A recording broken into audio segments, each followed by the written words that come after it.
Welcome back. He is the co-founder of Facebook, and now he's calling for the social media giant to be broken up. Chris Hughes, who helped Mark Zuckerberg transform Facebook from a Harvard dorm room project into a revolutionary business, he lays out in a really scathing New York Times opinion piece why he believes Facebook's reach and power is dangerous and should be stopped. Hughes reserves his toughest criticism for Zuckerberg himself, saying this in part, and it's a lengthy piece. He's saying this in part: Mark is a good, kind person, but I'm angry that his focus on growth led him to sacrifice security and civility for clicks. He goes on to say Mark's power is unprecedented and un-American.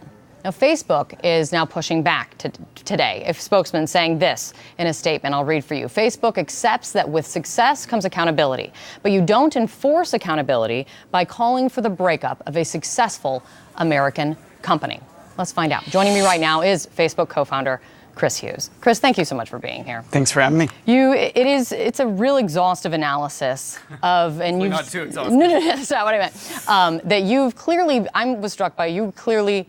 This was a long time coming for you. You left Facebook in 2007. You cashed out in 2012. Why now? What compelled you to write this now?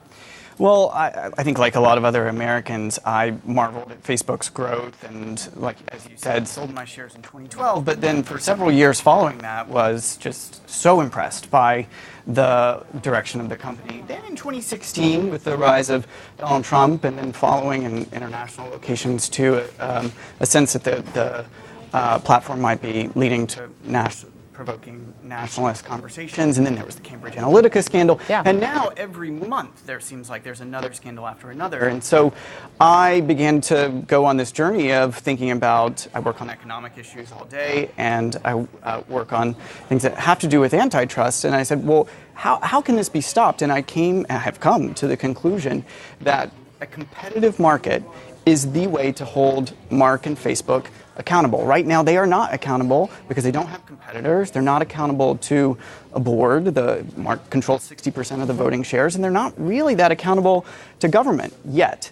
So I believe that the government should step in, make the market more competitive, and also regulate it to protect users' privacy, to enable them to move to different platforms and set guidelines for speech. You're right. I mean, you take on some of the tough questions that you're going to be faced with. You say that you take responsibility for not sounding the alarm sooner. You lay out kind of what the triggers were around the 2016 time period. Why is it for you that if you knew that you have some responsibility that you didn't sound the alarm sooner, why didn't you? Well, I think that there's this thing about Facebook that is a question that I think a lot of people grapple with. It's unclear, is Facebook just showing us the way we've always been? Where people always screaming at each other about politics and now we can just see it when we log in? Or is Facebook actually, and social media in general, actually changing the way that we talk about our politics? And so for me, for a long time, I thought it was more of the former, that it was just like people will be crazy and people are often saying what they believe.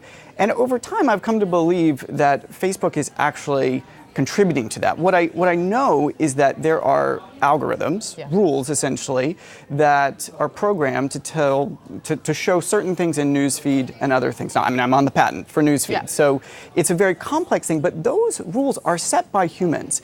And so Mark himself has said that Facebook went too far, wasn't secure enough in the 2016 election. He's taken responsibility for it. But the point is that one company and one person have this outsized power. I mean, 2.4 billion people on Facebook, because Facebook owns Instagram and WhatsApp, and so there's no accountability there. So my own journey is waking up to this, and I had, I've exchanged messages with Mark and talked with him, as I talk about in the piece in 2017. Did you give him a heads up that you're going to do this? I didn't. I don't think it came as a surprise. I've been critical of a lot of the company's decisions over the past year, and he knows that. Someone asked me this, Chris. Someone asked me this. You do reserve your toughest criticism for Mark. You say he's a good guy, he's a kind guy, but is this in any way a personal beef between the two of you? It's not a personal beef, but it is personal. I mean, I've been friends with Mark for 15 plus years. I don't know if we'll be friends on the other side of this piece, but I have no beef with him. I like Mark. I love his family. He's a good person. I also think he has too much power. And I should say that I think that ultimately it's up to government to solve this. It's not like Mark Zuckerberg, ironically, this is the one problem that Mark Zuckerberg cannot solve. It's up to government to come in, break up the company, and set this baseline of standards. So I do feel a sense of anger, as I say in the piece, that Facebook has become this. I feel a sense of personal responsibility about it. But to me, the solution has to be government stepping up, not Mark per se. When you have a chance to, so Facebook's response, they accept they accept that with success comes accountability, but you don't enforce accountability by calling for the breakup of a successful American company. Do they have a point? Do you have to break it up? Is there something short of it that would make sense to you? Well, probably unsurprisingly, I disagree. I think we have a long tradition in the United States of when companies get too big, too powerful, and become unaccountable, we say, hey, we like free markets. We like markets when they're dynamic and fair, and we want competition, because competition does enforce accountability. If you don't like a burger that you get at one restaurant, you got 10 others down the street to choose from, and thus the free market works. That's how it's supposed to work, at least. But when one company gets so big, there isn't really accountability, and I think that's what needs to change. But before breaking it up, can you help it? I think that Facebook is trying hard to right the ship, but I think that we shouldn't need to just trust the private sector to do the right thing. I mean, we don't do that with airlines. Sure. We don't do that with pharmaceutical companies. We don't do that with the financial industry. We don't do that with healthcare. We say we want competition.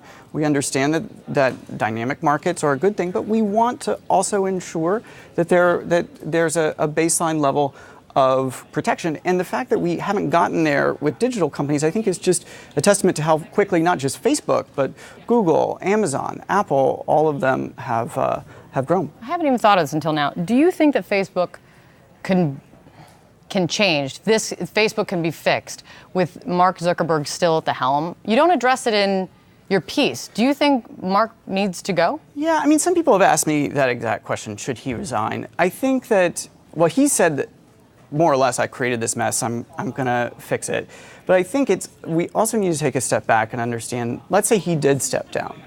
He still owns 60% of the voting shares, so he would hire his replacement, effectively. So I don't know what would be much better about having Mark as a chairman with a puppeteer and as the CEO. I don't think, again, I think we always go to how can the private sector solve this? How can Facebook just clean up its act? And I think it's government that has to step in and be the solution here.